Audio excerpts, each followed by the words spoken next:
I'm Jack City, and this is the Pablo Acuña story. So we are right at the start of 2032, season 9, and this is like deep into the 50s now. I think it's episode 57, maybe. So going quite a bit now. So going quite a bit.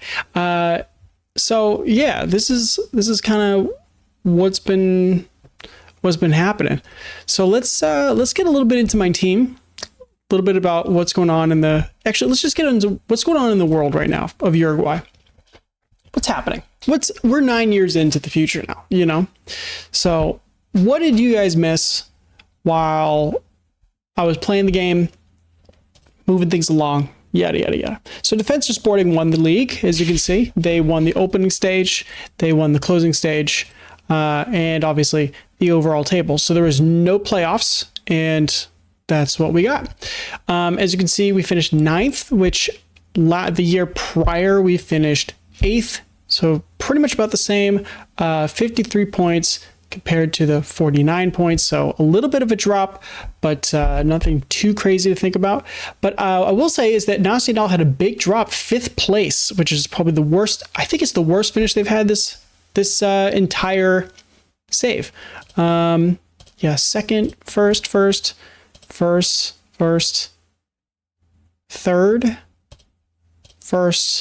third. Yeah. So they've had their worst showing in the season so far. Peñarol got 3rd. Liverpool snuck in. Well, they didn't really sneak in. I mean, 10 points up. They did pretty well, but I think it's the closing stage. Yeah, they finished 5th. So that's why it kind of like threw me off. But they did really, really well in the opening stage, obviously, and the intermedio. But yeah, Tacuarembó, Rampla Juniors, and Albion, no real surprises there. They're the 3 that went up. They're the 3 that went down. Rampla Juniors had one of the worst seasons in the top flight, in the FM save. I mean, 14 points is abysmal. Racing Club the year prior got 10. Villa Español got 12. I mean, yeah, if you just see like this bottom number here, it's basically always above 20 at least. I mean, this was Uruguay Montevideo at 23, but it's like 18, 12, 10, and 14. It's one of the worst showings that has ever been done in the Uruguayan first division. Yeah, I mean, this is we're about the same. We're about the same as that. So anyways, let's go to who got promoted. What happened there? Let's pop over there. So Deportivo Maldonado was able to win. 61 points. Again, it's not that great. I'm wearing a hoodie for no real reason. But it's not that great. I mean, it's kind of average. If you get into the 70s, that tells me that you're a really strong team in this division. As you can see, Rampla Junior was 77, Progreso 73. When I won it, 74. But like 62, 61, 53, which is one of the worst. I think it's the worst title win. 56, 63, 61. Like it's pretty average so far in this division. But Racing Club de Montevideo, honestly, the 2 most quintessential yo-yo teams of Deportivo Maldonado and Racing Club de Montevideo, as you can see. Basically 2022 it's been going on, so it's up, down, up, stays up, down, up, like so. Real weird. Deportivo Maldonado is basically the same idea, as you can see here. Down, they stayed down for 1, 2, 3 seasons, and then they went up, and then they went down, up, down, and then back up. So yeah, the really just straight up yo-yo teams at this moment. Phoenix, they went down. If you recall from 2030, they were able to get up via the playoffs, so good for them. Plaza Colonia put on one of the worst second division years that has ever been seen. So Plaza Colonia, hats off to you. 14 points is a really, really abysmal record. I think that Bella Vista, the very first season, is the only team to have beaten them for worst ever. Oriental de La Paz, I cannot believe got relegated. That's unfortunate for them. They had just been Actually, yeah, they were kind of floating right above relegation. They had, obviously it's the average points, but they had just been floating above the relegation zone for a couple seasons prior. So those average points catch up to them. And then all of a sudden, you find yourself, down there because Durazno, Rocha, and Villa Española had strong seasons the year prior. So their average points get distorted. And yep, that's what happens if you have consistently average or below average seasons. You get caught in 10th place out of 14 teams, and you go down. So, the cup. We had Peñarol win it, and Oriental de La Paz got relegated and was in the final which is honestly crazy. They were in the final. They lost on penalties to Peñarol. A fantastic run by the second division club. It would have been, if they won this one, it might honestly rival the Wigan win against Man City in that FA Cup win. If for the people who know, you know what I'm talking about. Super Cup, 1-0 victory, Defensor Sporting. They continue their streak of winning at the moment. Martin Varini, as you saw, I placed him very, very high. I also, by the way, I reorganized the FM Save Hall of Fame because I wanted to really orient it into two different camps here and into one piece. One, it's just for people of whom are Uruguayan because we are competing against those individuals. But also two is the people of whom anybody who's ever managed in the Uruguayan league, so they don't necessarily have to be Uruguayan. Then they also qualify for being on the list. So yeah, that's that. That is that. So let's go into what happened over the break with everybody. So first things first, we are still in a really healthy position. So I'm very happy about that. You can see a nice healthy profit at the moment. And that is because I will show you over to not quite yet. Don't look. So Juan Ignacio Garcia left. That was the middle of the season. Kevin Larrea was our third choice goalkeeper. Gian Ayala is a backup. Facundo Perdomo retired as well. I think Gustavo Alvarez was a nobody. Yep. Wait. Yeah, he was a nobody. I don't remember playing him at all. Yeah. Okay. And all right, let's just cut to the chase here. We had some big moves. One being Mario Alvarez got sold to Porto for $1.4 million. Now, that's huge for us because we needed the cash. So that was a huge sale for us and was very... Oh, and Santiago Corbo, obviously... the captain, he's been at River Plate for basically the entire save, except one season. And now he's over at Defensor Sporting, which is, again, we all know, one of the best teams in the league. We picked up a super average backup goalkeeper. We do have a 17-year-old that is just a shade behind him. So, that'll happen. Alessandro, breakthrough prospect, not that great, don't care. Andres Fonseca, nope, he's not anybody I care about either. Oh, Carlos La Rosa, this guy. Picked him up, decent players, it's definitely a squad player. This will help free up the demand that I have for Carlos Diaz at the moment for this position. So a very welcome change to having just a little bit of depth for that attacking midfielder role. I do believe Martin Artigas is, he could become something, but it's not really necessarily something that I'm super pumped about. Maximiliano Franco, breakthrough prospect, could be something, might not, probably not. He's a 2-star at 20 years old, so his development, window is not necessarily great. But Jorge Senna, decent squad player. I'm not over the moon with him, but we got him onto the cheap and he did kind of average so he's probably going to be more of like a, he's gonna get some game time because we lost Corbo. So that's, just expect some game time, but I'm not expecting like a lot of flashes out of him. But yeah, then we picked up Marcelo Gaetano. So whatever. Yeah, so that's kind of what happened here. We had a huge sale. Oh, what is great is we definitely have a new stadium, the River Plate Stadium. It is a almost 15,000 seater, built in 2031, like right before the new year. So this is going to be the first game. Oh, it's away from home. Okay, so we're actually not going to be. I thought this was going to be the home opener, but no, not yet. But the home opener is against, of course, the rivals. So without further ado, I'm going to take you to the Nacional game, and we're going to play that first. Starting lineup. So we got Adriel in net as usual, Mauro Brazil on the right, Felipe Mota, and then Ostolazo on the left side.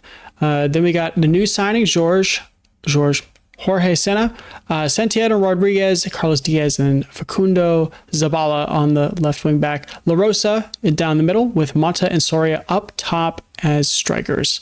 On the bench, Perez, was it Federico de los Santos, Alvaro Dennis, Valentin Gauthier, Bruno Villar, Thiago Gaeto, Nicolas Gonzalez, Ezekiel Gonzalez, the star man. He's coming back from a little bit of a training injury in the preseason. Alvaro Ferreira, and then Esteban Brum. So this is, hopefully we can pull something out of the bag here, because if I'm honest, there we go, just turn it up a little bit. If I'm honest, I am a little nervous. We are away from home at Nacional. This team is incredibly powerful, well-funded, consistently good. So we will see how we get on.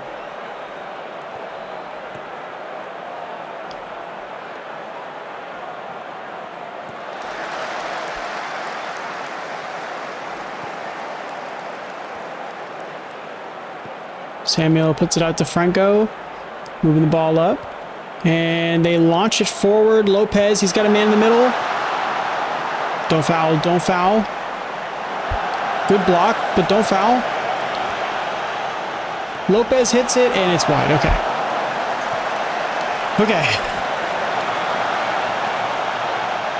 Good to see from Senna. He did get away from him a little bit, but I will say again, good little work right there.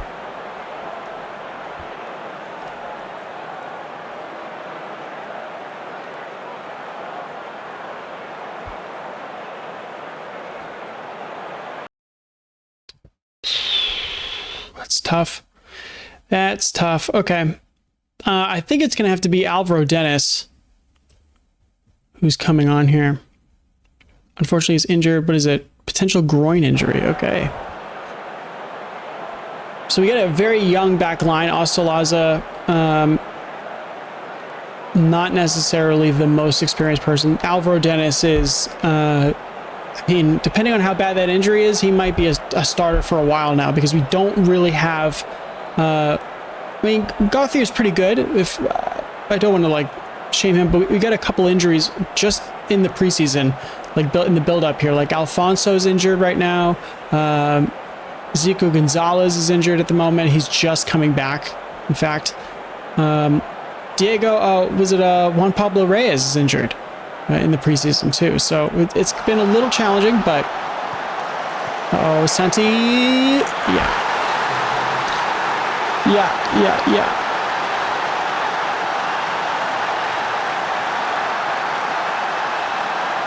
What if I berate him?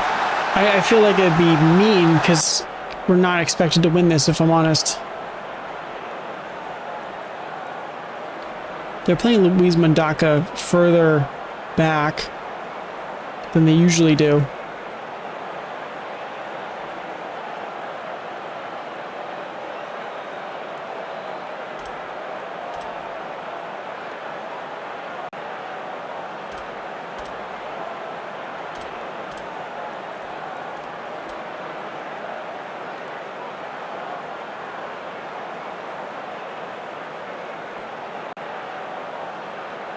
Just change the look there. Maybe that perks him up a little bit with Diaz. Still within the realm of possibility. We haven't really tested them. There's been no highlights the opposite direction. Nervous, anxious. I don't really have anybody for Facundo Zabala at the moment. I can't fault your effort so far. Keep going. Yeah, of course. I mean, he got subbed on. What do you mean? Thanks, whoever. Emiliano Garcia, thank you. Fabian Soria might be a person we sub off. We've got quite a few young players who are like half decent.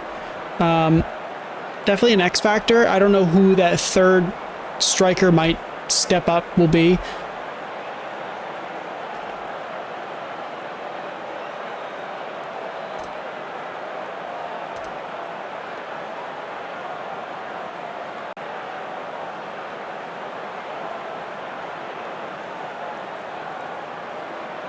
Salaza. This might actually call for a change in formation here, because we're not really making, there's no movement whatsoever here.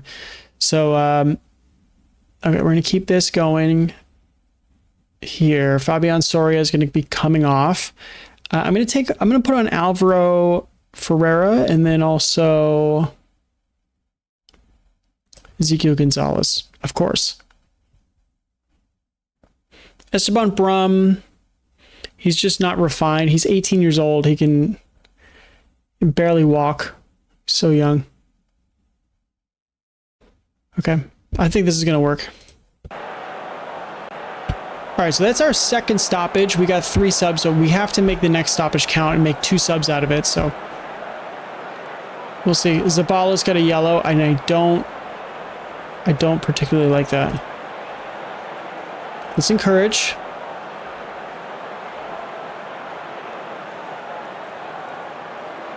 I'm going to hit like the 75th minute and make that sub. I think I'm going to put on VR, which is, again, might not be great, but I don't want to put this guy on, but I feel like I have to, because he's like, Bruno VR is 19 and he's not a fantastic player. But I definitely have a feeling that my hands are tied. And then I'm going to put on Thiago Gaeto.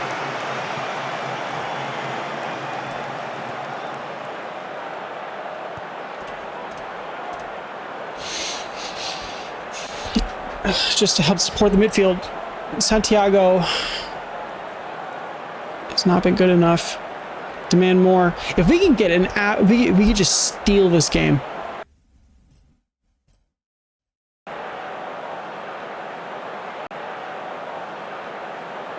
Something.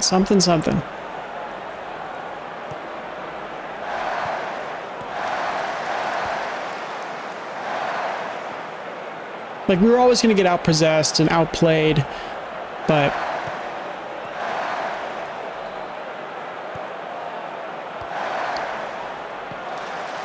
Hernandez, oh my god, he gets the touch through. Adriel dives completely the wrong way, and Diego Hernandez scores. Game over. This is game over. We tried it, folks. We tried it.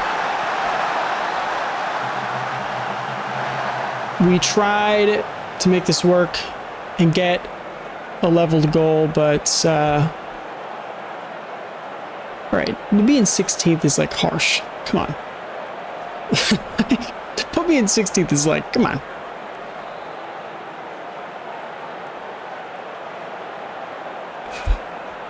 It's rough. All right, that's a rough opener. You were unlucky game. Okay, whatever. Rough start. We're starting bottom, which again, a little harsh. But anyways, that is groin strain. Okay, great. Yeah. Yikes. In that case though, we're expected to be mid-table, about about the same as last year, but I'm hoping that we get a little bit more investment from the board, because now we have a new stadium. You know, we made a big sale. I'm very, very hopeful at the moment. I also will say too is that Wanderson, he's no longer at Cerro-Largo. He went to the Wanderers, which was a big move, if I'm honest. That was because Wanderson, even at Cerro-Largo, he made me worry, because he was very good at Cerro-Largo. So for him to make the jump to Wanderers makes me think that he's like, he could probably win something with Wanderers. Just in my opinion. Facundo Cabrera, we'll see what happens. It's out. Rodrigo Correa, he might get fired. As a regen coach, he might get fired. He kind of stinks, if I'm honest. Yeah, but then we got a new guy as well, Nicolas Amodio. He's a new coach that's coached is like around. So, you know, it is what it is. Who's won the most of this? 7? Okay. All right. Just thought I'd check. But yeah, that's it. That's the end of the episode. Again, you know, we're trying to go for top table. I want to make a cup run out of this season here, because you know, we haven't really had a chance. I usually get knocked out in the first or second round pretty much every time so far. So I'm very much jonesing to try and target a cup run, get through, because again, in this cup, you know, we don't have continental competition right now, but in the cup, I mean, basically 1-2 times that like one of the big 2 has won it. Defensor Sporting is now kind of making it a big 3 scenario. So 3 times out of 9 years, you know, everybody else is coming. Like, even look at the final, you know, Nacional. I mean, we usually got like some kind. One of these guys is like, you know, I mean, Liverpool could have won 4 of them by now. But anyways, I'm rambling. All right, have a good one, and I'll see you in the next episode.